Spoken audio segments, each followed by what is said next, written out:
ஆடிப்பெருக்கை முன்னிட்டு காவிரி ஆற்றில் தம்பதியினர் சிறப்பு வழிபாடு செய்து தாலி கட்டிக் கொண்டனர்.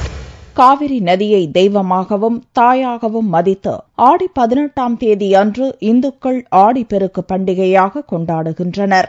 சனிக்கிழமையன்று ஆடிப்பெருக்கை முன்னிட்டு திருச்சி அம்மா மண்டபம் காவிரி ஆற்றங்கரையில் புதுமண தம்பதியினர் உட்பட ஆயிரக்கணக்கானோர் திரண்டனர். பூ, பழம், சந்தனம், மஞ்சள், குங்குமம் மற்றும் வஸ்திரம் போன்ற மங்கல பொருட்களை படைத்து காவிரி தாய்க்கு சிறப்பு பூஜைகள் செய்தனர். பின்னர் புதுமண தம்பதியினர் தாலி கட்டிக் கொண்டனர். அதைத் தொடர்ந்து பூஜையில் கலந்து கொண்ட பெண்கள் ஒருவருக்கொருவர் தாலி கட்டிக் கொண்டனர். பொங்கி வரும் காவிரி போன்று தங்களது வாழ்வு பெருகவும் மகிழ்ச்சி நிலைக்கவும் மாங்கல்ய பாக்கியத்திற்காகவும் இந்த சிறப்பு வழிபாடு நடத்தப்படுவதாக பொதுமக்கள் தெரிவித்தனர்.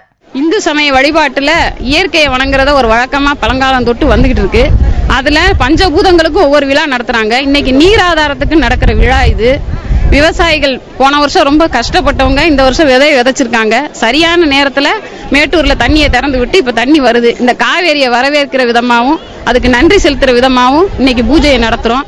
கடந்த ஆண்டு ஆடிப்பெருக்கின் போது காவிரி ஆற்றில் தண்ணீர் இல்லாமல் வறண்டு போயிருந்த நிலையில் இந்த ஆண்டு மேட்டூர் அணையிலிருந்து தண்ணீர் திறக்கப்பட்டுள்ளதால் காவிரியில் தண்ணீர் பெருக்கெடுத்து ஓடுகிறது. இதனால் ஆடிப்பெருக்கை திருச்சி, திருவாரூர், நாமக்கல், அரியலூர் மாவட்ட மக்கள் உற்சாகத்துடன் கொண்டாடினர்.